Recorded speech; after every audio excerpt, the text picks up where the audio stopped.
watching Auto Today, your favorite auto show right here on India Today. Let's take a look at all the action that we have packed in this show today.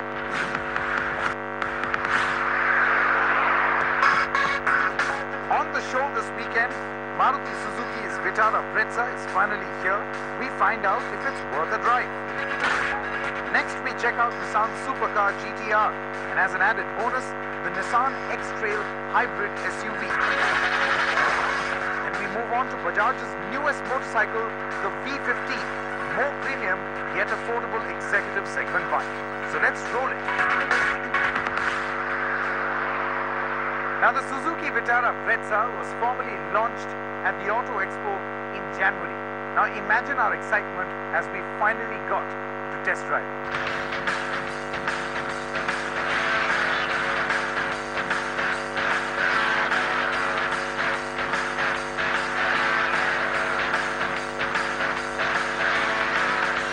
We are at Harrison's Folly, a picturesque outcrop on the Western Ghats just before Mahabaleshwar. And we are here with this, the Vitara Brezza. We've been driving the car from Pune, through the city, on the highways and through the mountains of the Western Ghats. And very pleased to tell you that this is a fantastic product that Maruti has put together.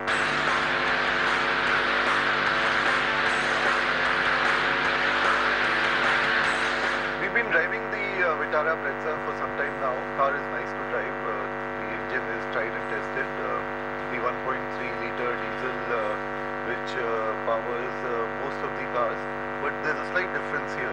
On the Brezza, it's in a higher state of tune, above 1,750 RPM. It's a breeze to drive. Plenty of torque above that. But even below that, it's not too bad. It's quite sprightly.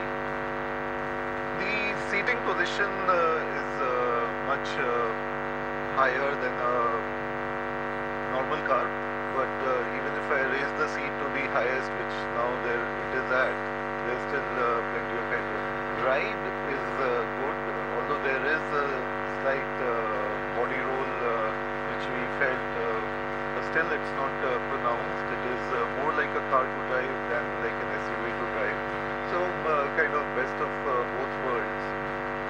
Maruti though made a very conscious decision as far as the styling goes to not go the way of a crossover and keep the Brezza SUV from the design perspective. But from the driving perspective, it's still more like a car.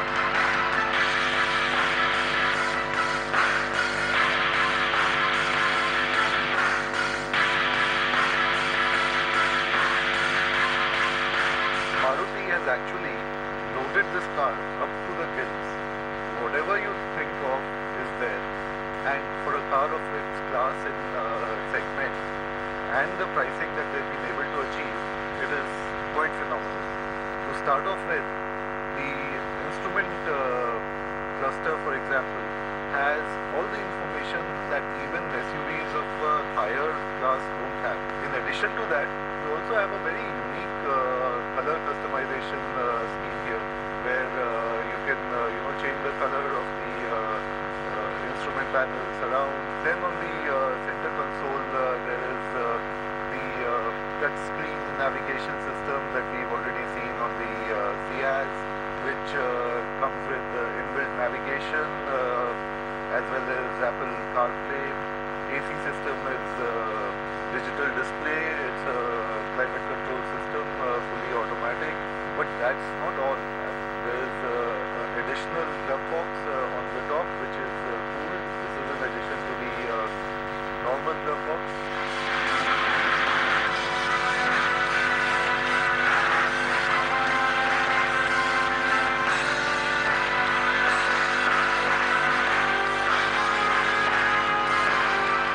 Designed, engineered, made in India, the car has 98% localization, and that leads to fantastic pricing, actually the best in the segment. There's also some quirkiness that Maruti has put into the car with the customization options and also the colored roofs that they are giving with the different trims. So we have the black colored roof, there's also the white and the body colored roof. So it has a little bit of personalization to the car, and people are just going to love that. With the pricing, the Vitara Brezza is a unbeatable package.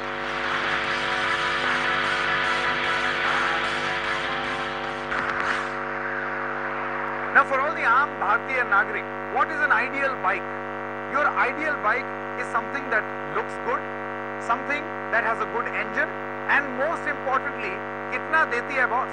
What is its mileage?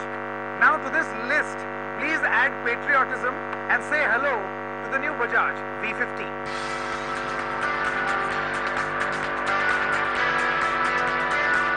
The Bajaj V15 has been making waves in the market. Well, it should. It is the first motorcycle built using the steel from a ship. Bajaj has taken the Make in India initiative one step further. They have used the steel from India's first naval aircraft carrier, the INS Vikrant, to make this bike, Bajaj V. The INS Vikrant was India's first aircraft carrier. Considered a war hero, it was instrumental in India's victory in the 1971 Indo-Pak War. After it was decommissioned, Bajaj bought the scrap metal, so every V15 will have a little bit of the INS Vikrant in it. Back to the Bajaj V. It's styled to stand apart in a sea of commuters.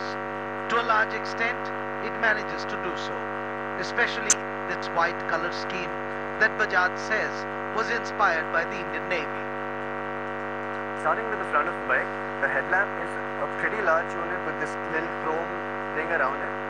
Opinion will definitely be split over it, but I think it's a bold styling choice. The fuel tank is large. There's no two ways of saying it. It's large, it's muscular, and it makes the bike look really good in profile. Styling details on it include the fuel filler cap and the insignia V on the fuel tank. Nowhere on the bike do you see Bajaj branding. Over to the rear is the most novel part of the bike, which is this removable seat cover. You just have to lift this off and it becomes a two-seater. In a first for the segment, it also gets a removable rear cowl to make space for a pillion. The engine in the motorcycle is all new too. It differs from any of Bajaj's other 150cc offerings, be it the Pulsar, Discover or Avenger. This engine is tuned for more low-end torque and comes with a 5-speed gearbox with an all-up shift pattern. The highlight would be its pickup, especially in a higher gear at low speeds. In fact, second gear often felt like first. This means you don't have to shift down a gear for speed breakers or traffic, making it perfect for stress-free commuting. Sure, this means that the motorcycle doesn't like to be revved hard, but we are sure most customers won't miss the top-end performance. The V15 is most comfortable under 60 to 70 kilometers per hour, but Bajaj claims a top speed of over 85 kilometers per hour. The V15 rides over bad roads very well indeed, and braking is adequate. Handling is helped by the wider rear tire, and the motorcycle feels superbly planted at any speed. At 62,000 rupees, it's priced more like 125cc than 150cc. This fact, plus the unique patriotic story behind it, and the solid ride quality make it a proposition you can't ignore.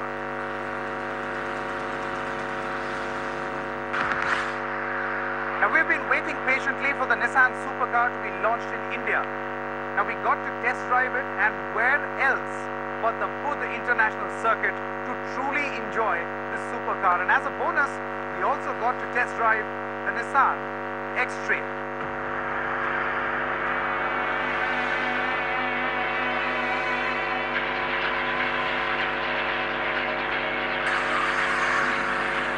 There are cars, and then there is the GTR.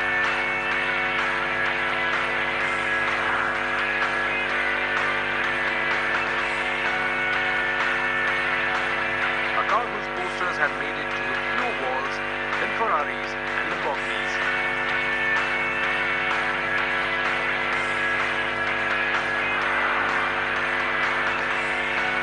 But it is still a monster that has an appetite for supercars.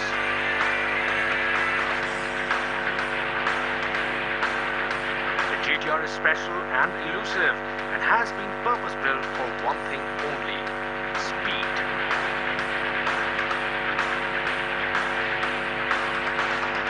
This car is so committed to faster lap times that only 4 engineers in the world are allowed to handcraft the GTR's engine. Only one of the 4 will build an engine at a time. Now that's astounding. And to honor their effort, each GTR bears a plaque with a signature in the engine compartment. These engineers are masters of their craft and quite aptly have been named Takumi, a Japanese term reserved for the very best in their profession.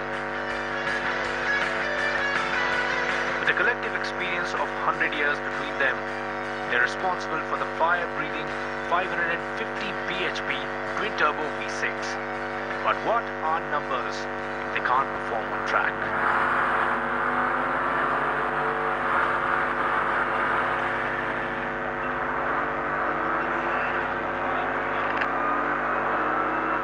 During testing in 2007, the all-new GTR at the time created a sensation when it posted an official 7-minute 38.5-second lap at the mighty Nürburgring racetrack in Germany.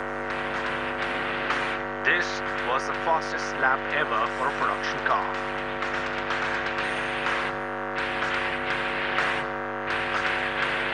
So we decided to head to the track ourselves, and just to make sure we were exploiting the car's full potential, we got ourselves a racing driver for some quick tuitions in going faster. We're at the Budh International Circuit driving the Nissan GTR, and I have with me here famous racing driver and Nissan brand ambassador Karun Chandu. Now Karun, you've obviously driven the car a lot of times before, and the car is actually known as the Godzilla. So can you tell us why this car is known as a supercar killer? Well, it's pretty special. It's got a lot of power. As you find out if you put your right foot down. It's got so much torque as well from the, when you combine a 3.8 liter engine with a twin turbo, there's a lot of grunt. I think it's something quite unique in the sense that, yes, it's a supercar, but it's a slightly unconventional one because it's actually, the way we're going now, it could be a normal car. It actually could be, yeah. Commute to the office as well, so it's not something that you'd be nervous about driving in traffic or parking, in a busy street or something, because it's kind of like a normal car, but it's got the performance of a supercar. If you consider the size and the weight of the car, the fact that it does 0 to 100 in sub 3 seconds. Sub 3 seconds, that is mighty quick. Shows how grunty it is, but also the top speed is on the straight here, even at Budh International, which, as we know, is not, it's not like a mile long or whatever, where you normally do a drag run. Right. But even here we're doing, over 265 kilometers an hour, so the car is, it's pretty unique. The sleek aerodynamic exterior hides complicated electronics and an advanced all-wheel drive system that gives the GTR its fearsome performance. The interior is simple and keeps with the theme of the car, pure function. The GTR may well be headed to Indian showrooms by September of this year, so you better start saving up.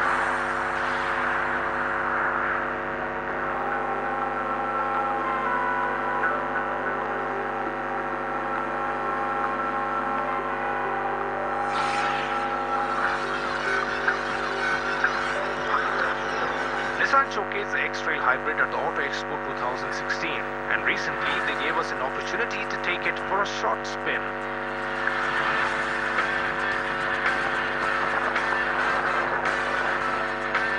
The new X Trail looks handsome with its bold SUV stance and sports a new face of Nissan cars. The flowing shape and the cohesive rear end makes the new X Trail hard to flaw aesthetically. The reinvented X Trail will be introduced in India with a hybrid engine. The SUV uses a 144 bhp petrol engine with a 41 bhp electric motor that smartly switch modes for a variety of driving conditions. While the petrol engine can drive the car and charge the lithium-ion batteries, the electric motor comes into play when driving within city limits under 30 kilometers per hour. Put your foot down and both the petrol motor and electric motor combine to offer swift performance. Nissan will, however, only offer this SUV in its two-wheel drive guise, the CVT automatic transmission. You're cruising with us right here on Auto Today. Let's now quickly take a look at all the news from the world of automobiles from around the world. On a recent trip to India for the recently concluded Indian Bike Week, Trials biking legend Dougie Lampkin decided to have an extra bit of fun on the side.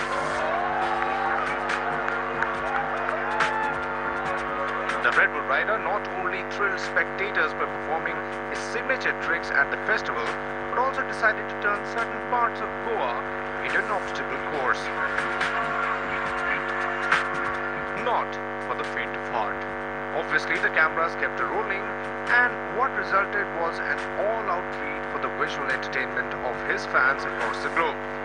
Dougie even showed support for growing numbers of enthusiasts in adventure motorsports and also expressed interest in coming back to start his own small enterprise in India.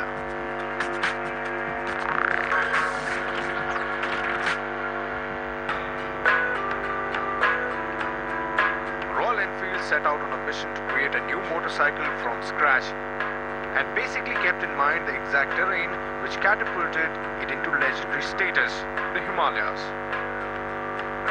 Aptly named the Himalayan, the purpose-built motorcycle was launched last month, and now the company have finally announced prices and have been pegged at rupees 1.55 lakh ex-showroom Maharashtra. 182 kg. The motorcycle becomes the first one to leave Royal Enfield's factory with a standard monoshock. On the 7th of March 1916, BMW AG entered the commercial registers, and now, 100 years from that particular date, the company is celebrating its centenary achievement activities. At the celebrations, the company showcased the vision Next 100. The next 100 years start now. The vehicle has complete autonomous abilities and can be driven in two ways you drive, in which case the car creates a driver-focused environment or let the car do its own driving, whereby it transforms into a lounge for all occupants. The vehicle even gets shape-shifting abilities, with the body able to adjust itself to help the Vision Next 100 handle better.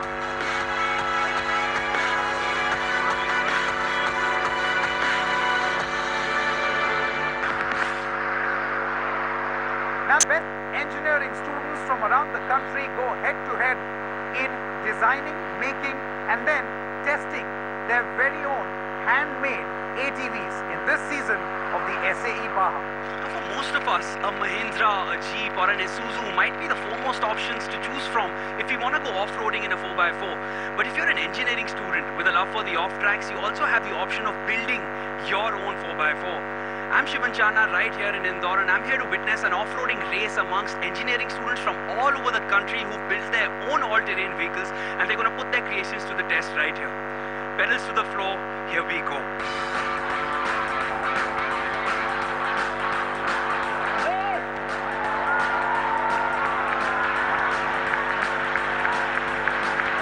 A 5-kilometer track filled with obstacles, hurdles, and challenges. 129 teams hailing from engineering colleges across the country, and one endurance race full of emotions, passion, excitement, and a lot of torque. Welcome to the 9th edition of the Mahindra Baja SAE India 2016, an annual race which requires engineering students to build their own all-terrain vehicles without any professional help and put their creations to the test to win top honors. All the students have got the same engine. And after coming here, we are just ensuring them they are not tampered the engine. The engine is from Brixton Stratton, and the CC is a 300 ton CC engine, and it has having a BHP around 9 to 11. Each driver was required to complete the obstacle-laden path as many times as possible within the stipulated time, while their team members awaited patiently with crossed fingers. The path included a rocky uphill slope, a bumpy path, slushy puddles, and a whole lot of steep dips and turns. The track this time was extremely difficult. It was long, it was 5 kilometers. The toughest part would be the boogie trap.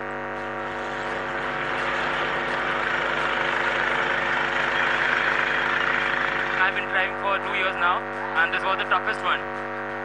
While some of the drivers pulled through most obstacles with ease, there were many who were seen struggling.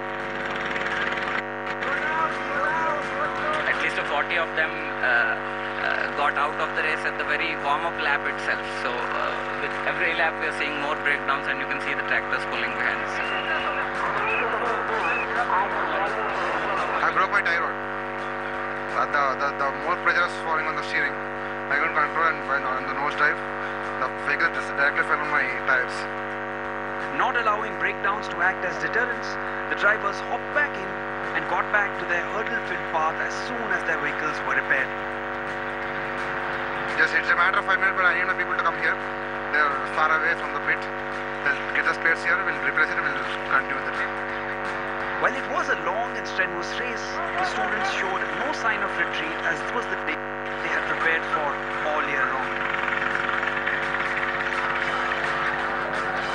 We have been working day and night together. The sleepless nights, your engineering, like full engineering, जुगाड़ भी चलते रहते हैं. So like that way, we complete this car. The students had practically worked and lived together as a family to make their vehicles, and their team spirit and brotherhood was as contagious as it was inspiring. I was just driving their passion, but the passion lies in them, all of them.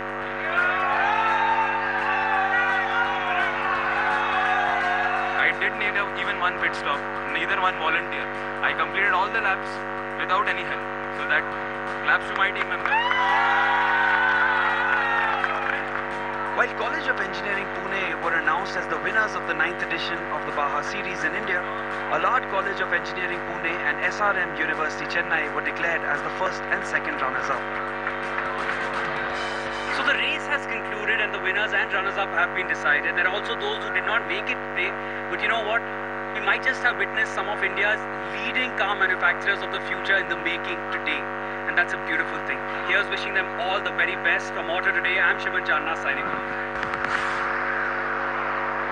That's all the time we have in this edition of Auto Today, but do stay tuned. Week after week, all the motoring action will come first right here. Thanks for watching.